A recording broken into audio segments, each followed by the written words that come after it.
Welcome to Celestial Insights, a weekly podcast that brings the stars down to earth. I'm your host, astrologer, coach, and intuitive Celeste Brooks. My purpose is to provide practical, unique, and insightful guidance to help you navigate the energies of the week like a boss. Hello, this is Celeste of Astrology by Celeste, and on this episode, I will discuss the astrology for the week of January 15th, 2023. You are invited to a Setting Intentions with the Aquarius New Moon workshop this Thursday, January 19th at 5 p.m. Pacific Time. These workshops are taught live on Zoom. They're interactive. You can ask questions. You get to see the charts, and certain participants will have an opportunity for my hot take on their natal chart and how this new moon is interacting with their chart and things that may show up, as well as anything else that I see. You'll get a deep dive into the astrology of the new moon and how it may show up in the collective as well as your personal life. You'll get a guidance on intention setting rituals and insight on all of the different phases of the moon so that you can work through it throughout the month. And we'll also talk about any current events that are related to the transits at the time. And you'll learn more about reading charts. It's great for astrologers of any level, whether you're just interested beginner or an astrology enthusiast, maybe even professional.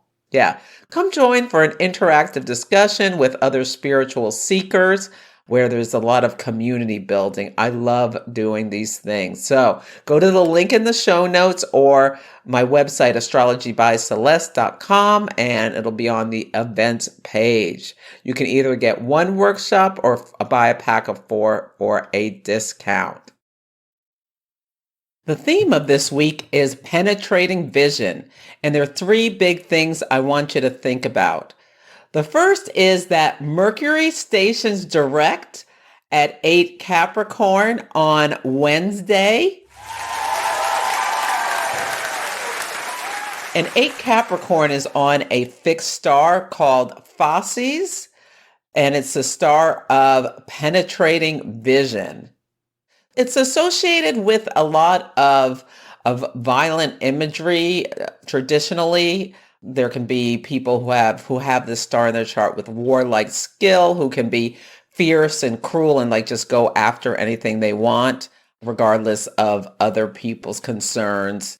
It also is related to danger to the eyes, accidents, and violent death. So really be conscientious about your eyes this week in terms of if you're working with power tools or in a laboratory or even, anywhere where you're like, oh, I don't need my safety glasses. Put your safety glasses on.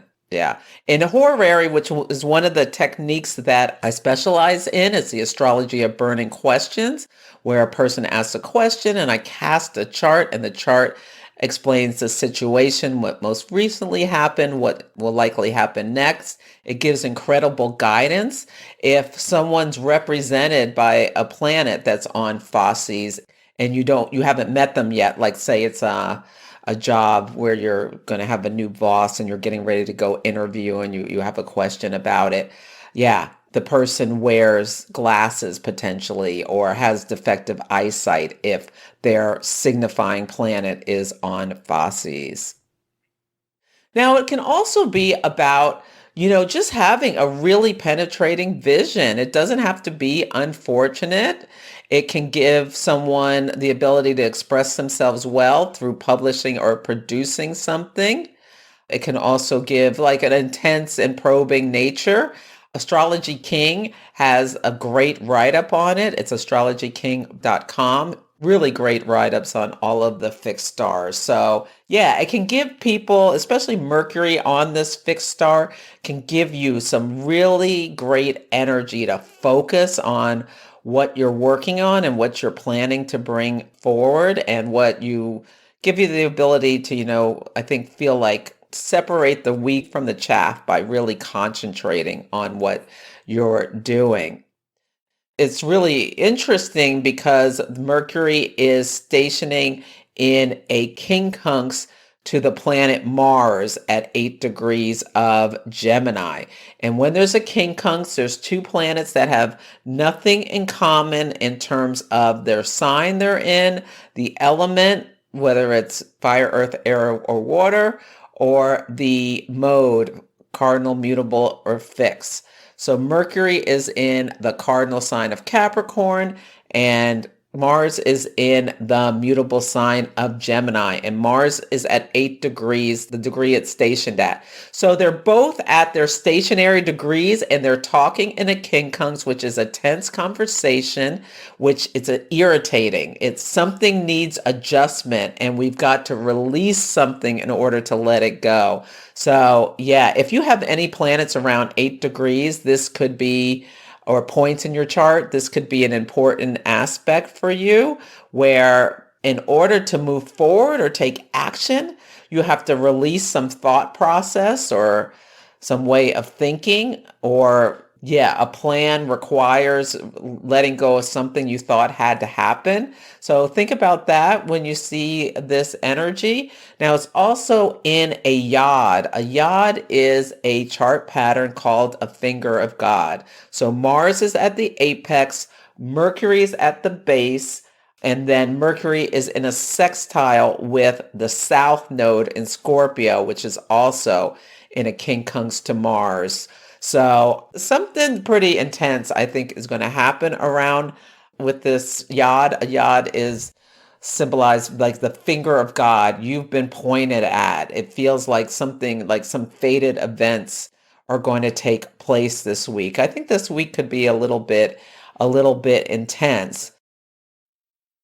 The second thing I want to make you aware of is that the sun will have its annual conjunction with Pluto on Wednesday, the same day as a Mercury stations direct and is in that yod. The yod lasts all week, and the fact that the south node's involved in the yod is a little concerning, because the south node is the cosmic drain. Mars is at the apex of the yod, and Pluto is the higher octave of Mars. You know, with Pluto, we're thinking about a lot of intensity, potential catastrophe, and domination as themes around Pluto. You can listen to the podcast from December 25th of 2022 last year. I did an episode where I went into a deep dive about Pluto and its symbology. So the sun puts a spotlight on things, and Pluto really breaks things down. It rules death and rebirth. And this 28 degree Capricorn is the exaltation degree of Mars. So where it's really, really strong. And I don't know, the first thing I thought when I saw this was about a potential assassination of a world leader. And I was kind of hoping it would be Putin, but we shall see with the combination with what's going on with Facies. And it just felt like in the south node in Scorpio, like a sniper attack kind of energy that would be happening, this week, maybe on Wednesday. But if not Putin, then let's hope it's no one who's doing good in the world. Or it may just be about like big power struggles. One of the things I thought that was coming up because the United States, Uranus is at 8 Gemini, where it will be this apex of the yod. I thought it might be having something to do with the strike resuming, the rail strike. It just seemed like so in the symbology. We'll see if that happens. I hope not, because that would be financially very difficult for the United States, and around the world it would have impacts if it lasted for a long time. Sun Pluto is often common, things about like volcano eruptions or earthquakes. So natural disasters are something that we'll probably see some kind of natural disaster somewhere in the world with this.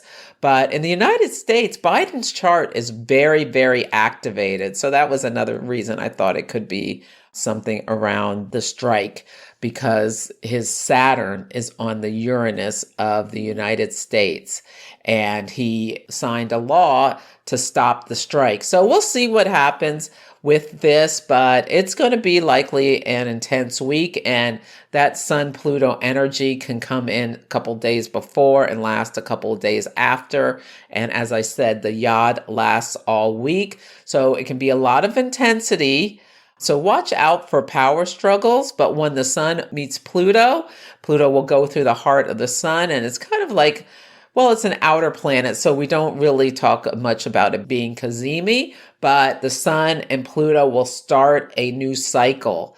And the last cycle was, had a lot to do with the war in Ukraine. So yeah, we'll see what happens with this, but I will be letting you know. The last thing I want to make you aware of is that the Sun will enter the fixed air sign of Aquarius on Friday, and then there'll be a new moon in Aquarius on Saturday. So Aquarius is the water bearer. So it's an air sign, but it's symbolized by the water bearer, but the water is the water of knowledge. Aquarius energy is very futuristic, forward thinking. There are a lot of brilliant people who have Aquarius signatures in their chart. It also rules over the collective. It has an imagery of brotherhood. So traditionally, Saturn rules both Capricorn and Aquarius. But Saturn is about keeping the traditions of what came before, whereas Aquarius is about taking a look at those traditions and making them better and changing them for the better. The modern ruler of Aquarius is Uranus, which you can think about. Uranus also it's like the change maker. It's a revolutionary. It's scientific innovations and brilliance and things like that. It's also about freedom and equality. We can think about, well, mostly freedom with Aquarius, but I think it was Richard Charnas who wrote about how Aquarius was really like the Prometheus myth, and Prometheus brought God's fire from the gods to man and was punished forever for it. So you can think about that symbology. It's a sign of our hopes and our dreams. So really a great time with the Aquarius season to think about your bigger vision, your goals, take a step back, be the observer, have a higher view of things. Yeah, that's a great thing to do. Now, Aquarius is a sign of extremes. People who have strong Aquarius signatures can be extremely friendly and really humanitarian and involved in causes that are trying to make the world a better place on one side. And on another side, they can be just a rebel without a cause, someone who just breaks things just to break them. Yeah, or somewhere in between those two. There also can be feelings of exile or being an outsider with this energy. So those are all things to think about with Aquarius. On Sunday, the word of the day is passion. One of the first aspects of the day is the moon will square Pluto. So the moon will be in Libra and square Pluto in Capricorn. There can be a lot of passion or intensity in relationships. So there's a lot of aspects that are going on this day. And the moon enters the fixed watery sign of Scorpio at 4:08 a.m. Pacific time. Scorpio is deep waters. And with the sun in Capricorn and the moon in Scorpio, this is an amazing time for strategic planning over the next couple of days. But watch out for power struggles. Yeah, use your passion to be purposeful and to, make love, not war, would be my suggestion with this energy. On Monday, the word of the day is adjustments. So I really want you to think about how you can be flexible, because the moon is making a lot of conversations. So there can be a lot of tension today. It can be a very intense day with the moon in Scorpio, which will oppose Uranus. So there can be something that someone does or a situation comes up that's very unexpected. Remember, we don't break down, we break through. And the moon will square Venus as well. So, moon in Scorpio squaring Venus in Aquarius, two fixed signs.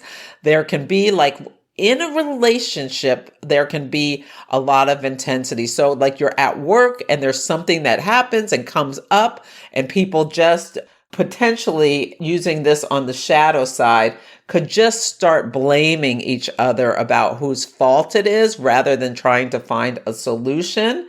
And this is the day that Mercury at 8 degrees of Capricorn will be in a quincunx with Mars at 8 degrees of Gemini. So air and earth have nothing in common in terms of element. So like rather than fighting words, which can be Mars and Gemini, keep in mind that let's be strategic and plan with Mercury in Capricorn. It's much easier to go to Mars than Mercury, and it's easy to project the Mars energy onto someone else rather than accept your part in the conflict. So keep that in mind. There are a lot of quintiles, which are grace notes on this day, which like you can integrate different energies well. So take a breath and find a solution would be my advice, so that there's not a lot of hurt feelings. At the end of the day, the moon will square Saturn, which can make people feel alone or separate. I see this a lot, like a lot of work problems, people having conflict in meetings at work is possible. Remember that Mercury's on that fixed star poor eyesight. So try to put on your X-ray glasses and look beneath the surface. On Tuesday, the word of the day is bending. I'm really getting the image of someone pulling back their bow of the bow and arrow in order to get ready to, take an aim and fire. The moon will enter the sign of Sagittarius at 9:32 a.m. Pacific time.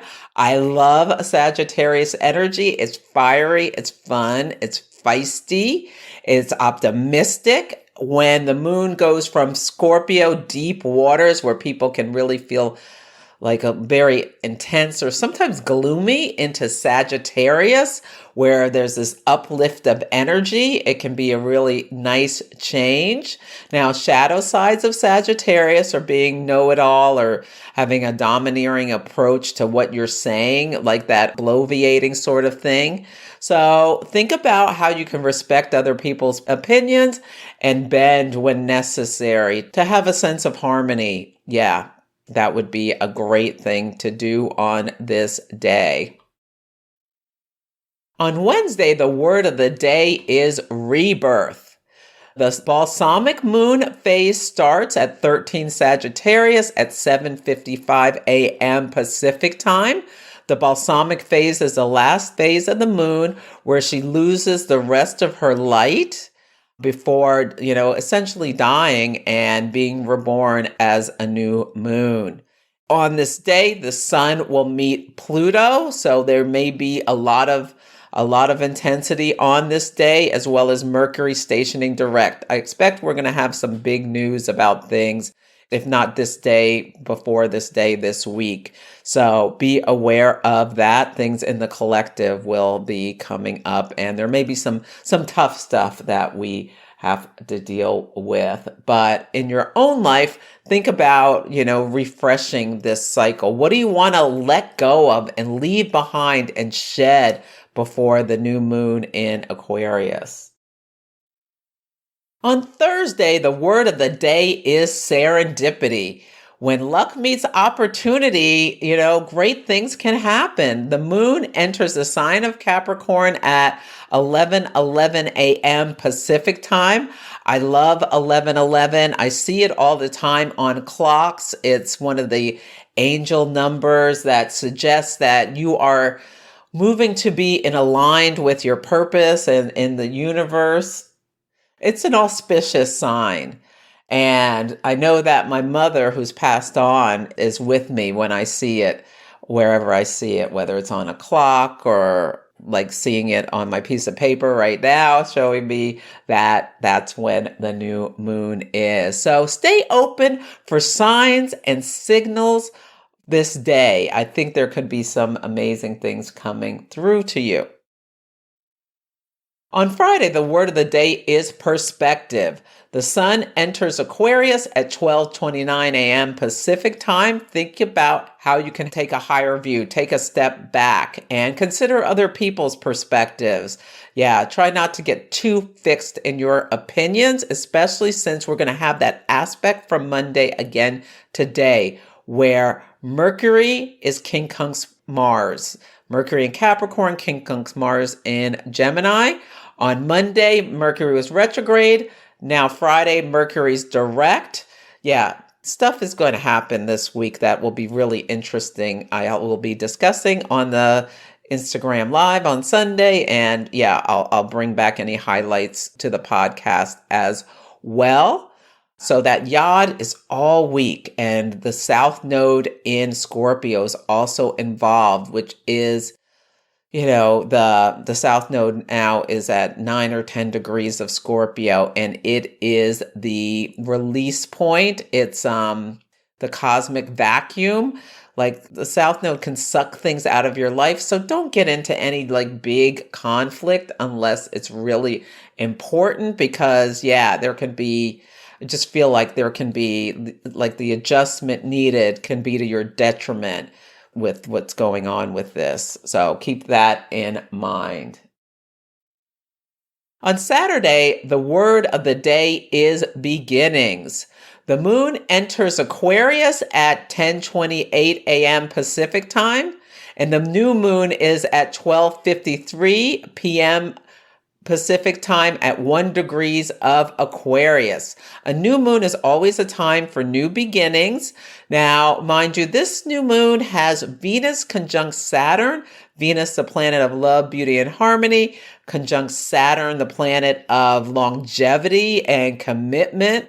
Some people may be getting proposed to coming up over the next couple of days, or it's really important to think about building the love so that you don't feel isolated or alone in relationship, or feeling like you don't have any love in your relationship. So I would say, try to, if there has been any conflict over this week because it was so intense, how can you have a new beginning and move forward? Now, I hope you'll join me at the workshop on Thursday. I would love to see you there and meet you in person. But if not, I'll see you next week. That's it for this week's episode. Feel free to email me at celeste@astrologybyceleste.com with any astrology in action stories, or letting me know how things are playing out for you. Take care, and I'll catch you next week. Thank you for listening to Celestial Insights. To learn more about my work, please visit my website, astrologybyceleste.com, where I offer personal readings, horary consultations, cosmic coaching, group events, and classes to help guide people to higher levels of fulfillment. You can also find me on Instagram, YouTube, TikTok, and Facebook at Astrology by Celeste. If you enjoyed Celestial Insights, please help others find the show. Follow, rate it 5 stars, or write a nice review. I would so appreciate it. I'm astrologer, coach, and intuitive Celeste Brooks, and I'll be back next week.